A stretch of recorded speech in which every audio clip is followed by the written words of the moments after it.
That emotional intelligence is huge that you brought that up, because they don't teach financial literacy in our school system, and they don't teach emotional intelligence. So being able to hone in on those has been things that's allowed me to set myself up for success. That's allowed me to see things from a different perspective and study the battlefield of the mind, because they don't teach us about emotional intelligence because they want to keep the prison systems full. And they don't want to teach us about financial literacy because they want to enslave us in bad debt. Bro, learning about you and your story, bro, it's been really cool because, like, you know, as from one flawed man and man who's learned from his mistakes, like, to another, as much of your shit that you have going on that's good, I still know, just in this short period of time of us connecting, that, like, you are, like David said, you are interested more still than you care to be interesting. That just comes to you because of the presence that you have. But, like, for instance, the SoFi opportunity we just talked about, I mentioned Rene Rodriguez and what he means to me, and you're in Amplify. Like, bro, I just, like, I know you know this, which is why you're doing it, but as just an outsider and friend that is, like, looking at your journey, the gas, the diesel fuel to this rocket ship that you're driving is how interested in who you can be you are, bro. Like, and I hope you take that seriously, because I mean that. Like you stay interested in who you can be, bro. You are about to be speaking at SoFi. I'm for real. Let's go. Bro, let's go. You are. Hey, said live, speaking at SoFi. Dog. In front of hundreds of thousands. I'm telling you, we are going to look back at this, and you are, bro. That's the goal. So. And I appreciate you for highlighting that, seeing that, and I always ensure that I'm never too far from a slice of humble pie. Right. You know what I mean? Right. And keeping 10 toes down, never forgetting where I come from. Yep. But also having that interested aspect about, wow, they really are just that, limiting beliefs. Yep. So if I just play all out and I be the hero to my own story, and I take the learning lessons from others, a smart man learns from his mistakes, but a wise man learns from others. Yep. To accelerate the path through coaches and mentorship, like, what could this life really be? Right. I don't have to be depressed. Nope. I don't have to be broke anymore. Yep. I don't have to be non-faithful, whatever, you know what I mean? Like, I could actually redefine things that I feel were kind of written or generational curses or from adolescence, and reprogram myself through affirmations, gratitude, plant medicines. One of the things that I love that you didn't even know how you were impacting me last night, which was, look, we're all out. You're away from your family, an easy ability where a girl could come up to you and lure you in with temptation, and you're like, I'm not even gonna put myself in that situation, when it's like many men being athletes, tall, handsome, got your shit together, could easily be out here doing dirt, but you really holding it down behind the scenes for your lady and for your family. And that's really honorable. I appreciate and that. You were inspiring me to, like, double down on ensuring that when I got a lady, not to fuck it up, to ensure that I don't lead into temptation. And so all of us are like checks and balances. In the same way how, like Nipsey Hussle said, you surround yourself with 10 broke motherfuckers, you're gonna be the 11th one. You show me who your friends are, show you who you are. And so not allowing each other to step out of line and really act with inside the character is it's a beautiful thing to be in a part of a group that honors things outside of just business, money, etc. It's like, that was something you inspired me last night, where I was like, this man really doing it. Good. Thank you. Well, bro, I appreciate you saying that. Because I was raised, I don't even get into the dirt during these talks, you know what I mean? Like, No, I was raised in a saying strip club, so I didn't think that, like, my mom was a stripper, you know what I mean? So it's like I was back there with the women. I never looked at sex as a sacred anything. So there would be times where I'd be unfaithful because I was like, I'm just trying to get my nut off and have a good time tonight. You know what I mean? And I didn't look at it as disloyal for the simple fact that I didn't really look at a sexual exchange as something sacred or meaningful, and I lack of empathy for other people's feelings because I was so blocked off from the world and all the pain I had been through in life and all the craziness through high-speed chases to raids to you name it, just anything and everything, to where I was only operating with my own self-interest in mind and not thinking about how, when I make a decision and do something, the ripple effect of how it makes someone else feel, how it may have them question their insecurities or make them insecure now to the battlefield of the mind and maybe the depression I'm putting them through. I would just be like, hey, you could find out about it, you could not. I'll leave that up to energy and I'll just chop it up to the game. But the one thing about tables is those motherfuckers always turn, you know what I mean? So recently I found out that my ex of 10 years had tried to leave me 6 years ago during our relationship, where she tried to leave me for my best man. And everyone kept it under wraps. And that shit hit me because now I started going through therapy and my mom's was like, yo, you going to therapy? Like, and I was like, yeah. And I said, just so happens that my ex hit me up talking shit like, oh yeah, you're working on yourself now? That's crazy. And so I want to go to therapy and just do a session with you so we can hash things out. And then my mom's was like, yo, you're going to therapy with her tonight? I said, yeah. She said, what you gonna ask her? I said, my favorite number is 5. After I ask these 5 questions, I'll have a better understanding of who I was fucking with. And then from there, she said, tell me the 5. At the end, she said, ask her a 6 for me. Has she ever conspired to be with one of your best friends? I got have the caramel pizza. You just put it right there. Thank you so much. Margarita pizza. Yeah, thank you so much. And Welcome, enjoy, guys. Bon appetit. Well, it's right here. It's fine. Thank you so much. Of course it's okay. And I was just like, what? Like, moms, how long you been knowing this? And she was like, oh, well, I just didn't want to tell you. I thought I was protecting you, this, that, the rest. Like, all these secrets started coming out of me being unaware, not caring about other people's feelings. I was like, man, where did I get wrong? Where did I go wrong? And where did I miss the identifiers? Where one of the dudes on my wedding squad was fucking my girl of 10 years. You know what I mean?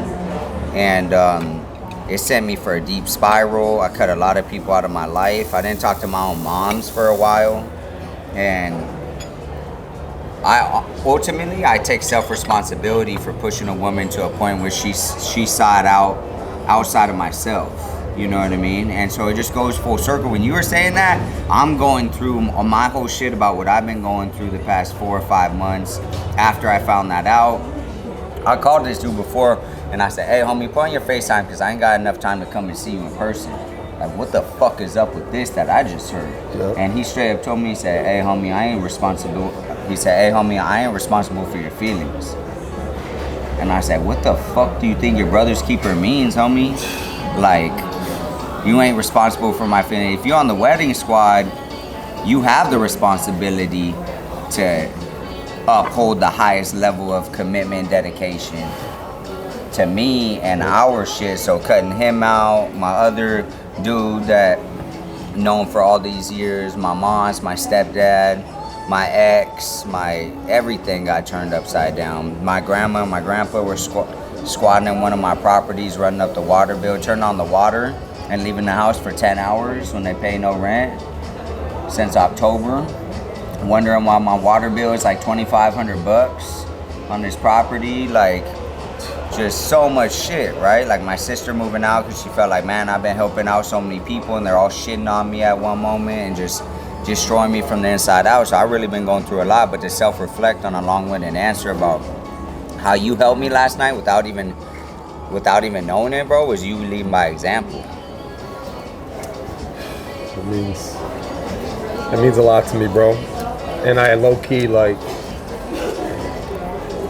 it makes me emotional. I have calluses because I've learned to forgive myself for my mistakes that I have made throughout my life journey to like make me who I am today in a broad spectrum. Yeah. Look like about this whole topic, right? from when I was a kid to who I'm at today. So like, because I've elevated my emotional intelligence, I do not let my losses defeat me anymore. It doesn't mean I've forgotten about them. Bro, I remember shit from 15 years ago, exact conversations or exact shit that a shot that I missed in a game or whatever, right? But it's crazy because, you know, you never would believe that like what you're going through, somehow you're going through this to like develop you on the other side. And after all my mistakes and after the flaws that I've made, like I know every day right now that I like live, bro, to keep the promises that I made to myself. And the promises that I made to myself were all surrounded of good, including my wife and family and everything like that. So what you saw last night is like somebody who's learned from mistakes. But honestly, when I gauge my success, bro, I know I'm gonna make it big. I know the money's gonna be there. I know all this shit, but my version of success is exactly who you saw last night. Like that's my highest form of who I want to be. And I want my kids to grow up and be like, you know, my dad loved the fuck out my mom, you know. So yeah. And I wish they could have saw what I saw. I appreciate that, bro. In a glimpse, you know what I mean? Which is beautiful. And there's always lessons to be learned in the pain, so I've been trying to put my pride to the side and learn the lesson in regards to all of that. And my broker said it best. I broke down in the office, homie. I started crying. Yep. Just everything, I've been holding it in. Yep. And she said, Dev, you're almost there. You turning the corner. Yeah. You're like, but you're about to win the championship, and not everyone deserves to be courtside. Yep. So that was energy and God and the universe bringing it towards you right now. And saying these people can't be a part of this next level and next version of yourself, this success. What did David say today about eliminating things that could alter your potential, right? In some sort of fashion. That's what he said to us, right? Yeah. I wasn't writing it down because I was indulged, but he was basically saying like, if there's something that could limit your potential, you figure out a way to eliminate it. Yeah. And it sounds like for you, that way was like even if it wasn't your direct intention of going into, I got to eliminate this. You didn't know you needed to eliminate them until it happened. Now you're like, oh shit, all of these barriers to my potential. All through therapy. Dude. Because I decided to go to therapy and work on myself, did it come to fruition? And it's always, you ask the universe for healing or for anything, it's always going to smack you to see, do you really want it, or are you going to continue the course? Everyone says they want it, then you kind of get in alignment, you start doing it. Most people get smacked and they can't actually continue to move forward. And so I knew the universe was smacking me so hard, some of the deepest nights, darkest nights. I just couldn't believe it, bro. Like, that dude was just in my house 2 weeks prior. I'm giving him game about business for him and his business partner. I was just showing him houses. He had picked me up throughout all these years to talk about my relationship problems when he was the wolf in sheep's clothing that was taking in our problems, being the person that picks me up, pays for some meals, whatever, talk, and I vent to him, and then he goes and divulges that to her to fuck her and get her vulnerable, and you know what I mean? Like, crazy as shit, you know what I mean? It's crazy. So, Dev, because I didn't know you before that, I'm not happy that you went through that, but I'm happy for you. As a friend of you, I'm happy for you because I meet this version of you, bro, and I'm happy that you somehow experienced the lesson of it. Not that you had to feel that shit, but like as your friend, I'm like, it makes me super fucking happy that you experienced the lesson of it, bro. Yeah. Because like, bro, getting to know you and like, I wear my heart on my sleeve, bro. Same I'm an emotional man. Like, I believe in what I believe in, and when I believe in it, like, no outside voice or thought matters to me. And I've always been that way. So, man, I'm so excited to continue to watch you grow, bro. When you are speaking on stage, bro, I'm going to be there fucking cheering you the fuck on, dog. Appreciate you. I'm just telling you. And I will help you with anything, and I know you'll help me with anything. It's not even about business. It's about life, like in life, bro. Yeah. Life. I'm not just saying this, like in life, bro. Dev, when it's time that you're gonna be a dad, it's time to shit, like, bro, you got this real estate game on lock, bro. What you're doing right now, you have that on lock. But when it comes to other things, like, bro, when we're locked in for life, bro. So it's just how I am. Hey. Hey, so great getting to know you, bro. Thank you, brother. Appreciate you, man. Thank you.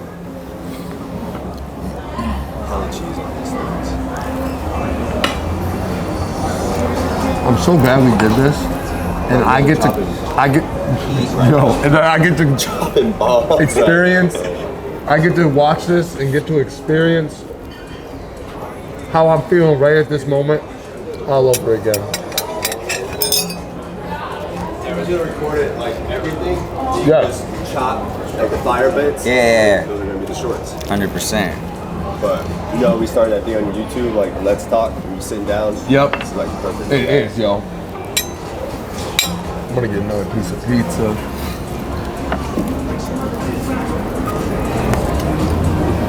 So Dev, it's funny you talk about like it's not funny. I'm glad that you talk about like bro, me and you were talking about mental health within like 10 minutes of knowing each other. So like I'm glad that you talk about mental health and vulnerability and stuff because like you, bro, I hired a therapist. I went to therapy for a year straight, bro, and when I quit going to therapy, it wasn't because my therapist wasn't still good. It was because the conversation shifted because my emotional intelligence was growing throughout the year.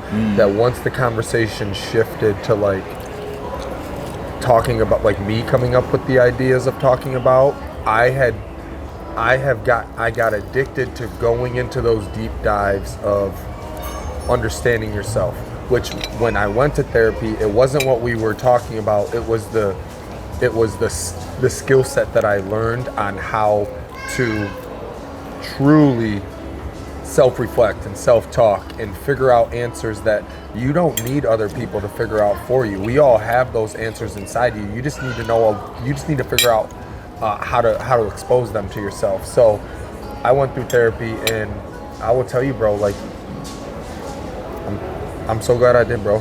It saved my life, bro, and it saved the life that I always wanted with my kids and wife, and like I get to be in my young 30s and be like, man, I've gone through some trials and tribulations, sick parents that are now healthy, that I have like a protective, we talk about protecting, and like I don't know how to get over my protective syndrome of my mom and dad, because when I was a young man, when my parents mean everything to me, my mom had cancer, I was in high school, my dad had cancer, and they're fine now, but that type of shit, that molded me to like, bro, I take this shit serious. And like when X told us that last night, bro, I was laying down last night reflecting on the night, and then I'm thinking, bro, this high energy cat that showed me nothing but love since the second I connected with him, this motherfucker had stage 4 colon cancer. He pulls his shirt up, gnarly scar, and I'm like, yo. He looked at me last night and he says, why you think that high I am? He goes, motherfucker, stress about, like, do you have any idea what it, as a young man, a doctor looking at you in your face and telling you have stage 4 fucking cancer, bro? So like, it made me, like, it's another reason of why these groups are so powerful. Because, and then we heard about Other Boy this morning, tell us how his best friend got killed, right? Like everybody has those things that shape them. And what how I've developed, especially in the last 24 months, is taking all the things that shaped me. Okay, here I am right now. How do I develop the best version of this? So that way, every single day, I'm excelling more towards my potential. Ed Milet said last year, he said, like I operate off faith, right? Like I don't like Catholic, Christian, Buddhism, like I don't like I'm not talking about that. I'm talking about like general faith, right? And Ed Milet basically said, he said, yo, when you didn't say yo, but he said when you pass, his version of heaven in his mind is he meets the best version of himself that he was supposed to be when he was created. Yeah. And Ed's like, he's at peace because he's like, bro, I'm gonna meet that motherfucker. It's gonna be me. That's who I'm gonna meet. Because when I go out, every day from this moment until now, like when I go out, I know I'll be the best version of myself. Yeah. Because every day, that's what he does. Yeah. I love that, and that goes back into, you listen to like Les Brown? Les Brown, no, I don't know who that is. I do know who that is. Les Brown's an OG in the game I know of who that is. motivation Yes, speaking. I know who that is. So getting through my darkest moments, I'll listen to like Les Brown, Inky Johnson, Eric Thomas, you know what I mean? I'll listen to some Denzel and his motivational speeches, etc. And one of the things Les Brown says is, imagine you're on your deathbed and you have the spirits of all your unfulfilled potential surrounding your deathbed. Mace could have been in the NBA. Mace Yep. could have been this. Mace. And it's literally you and those versions of everyone. And it really hit me because I said, I want to have the least amount of unfulfilled spirits around me when I pass. That shit is deep. And they'll come and visit you before you transcend in your 11th hour, right before you slip over, you know what I mean? And so That shit is powerful, bro. when it comes to how I want to live my life, it's the least amount of unfulfilled spirits around me. And there's always gonna be some, but I would much rather have those what ifs than the what if I could have been this, what if I would have much rather err on the side of taking so much action and cutting the things that do not serve me and operating at the highest version of myself than to have so many unfulfilled spirits around me. It's powerful, man. We'll probably take a small box for that. I guess we can move this over too. Yeah, and Take a small box. Yeah, small You can box. take this as Yeah. well. Thank just you. a small box for the pizza. Thank you. And so, when it comes to life, that's just really how I want to play.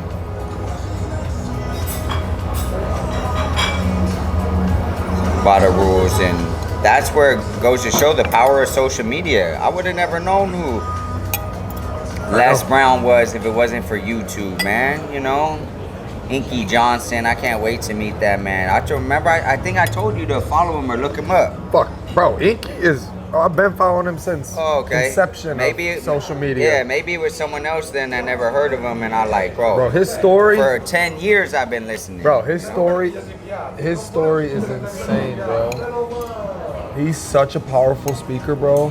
He makes me feel so articulate, bro, huh? He is amazing. You fuck with Sally? I do, but I'm good. I'm full. So,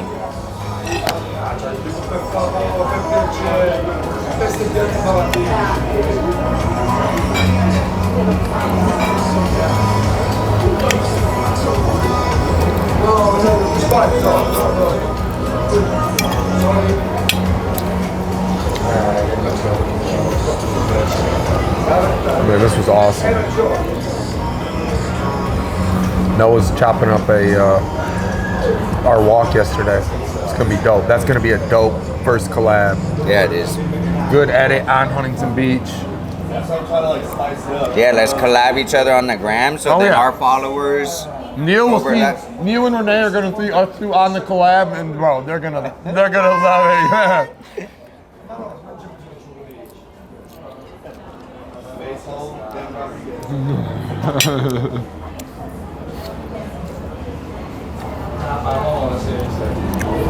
This boy Noah.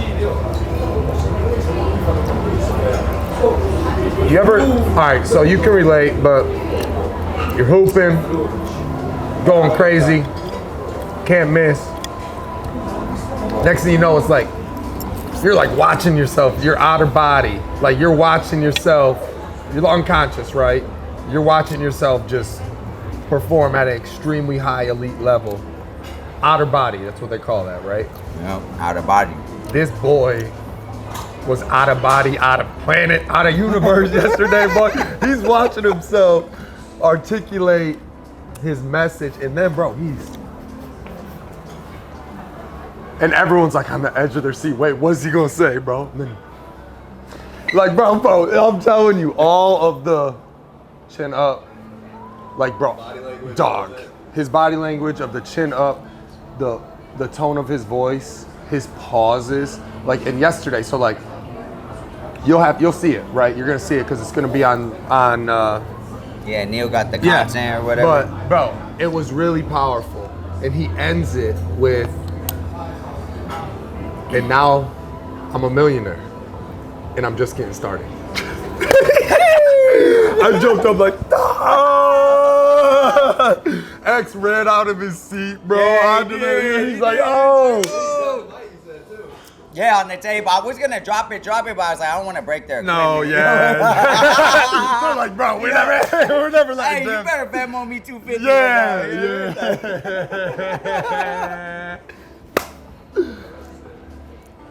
That's hilarious.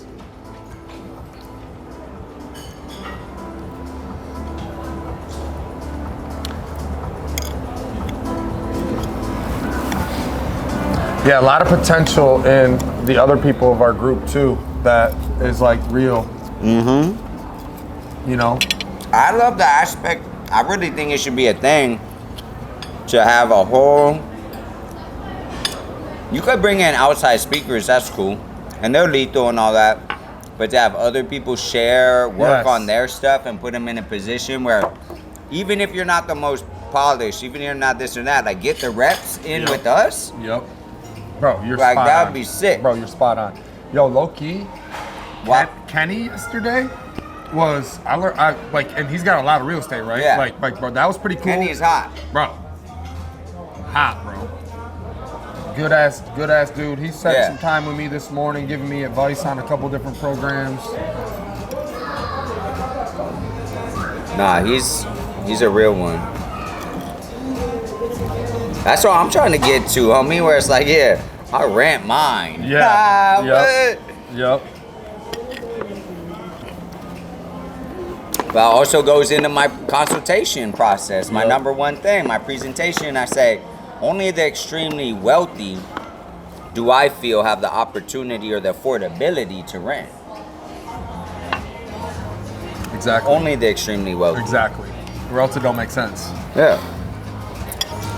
Because that rent to them is nothing, bro. It's peanuts. It's passive. Exactly. And the money's, and then their other money's just making them all the money. Yeah.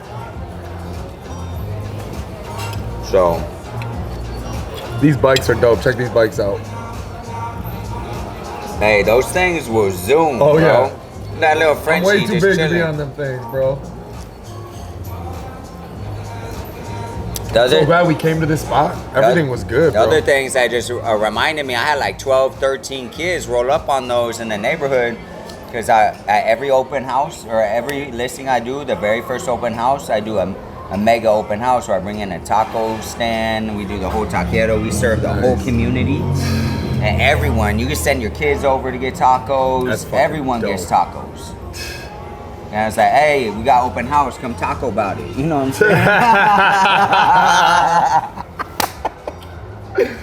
Yo, that's so cool. So then Plus, it feels good just giving back to the kids. Yeah, You see the and kids, yeah, yo. and they're just like, hey, but I said, bring everyone, and they came up on a electric bike gang. Like, I was like, good for you guys. Be careful coming around those corners at 40 miles an hour, but Yeah. yeah, brought me back for a second.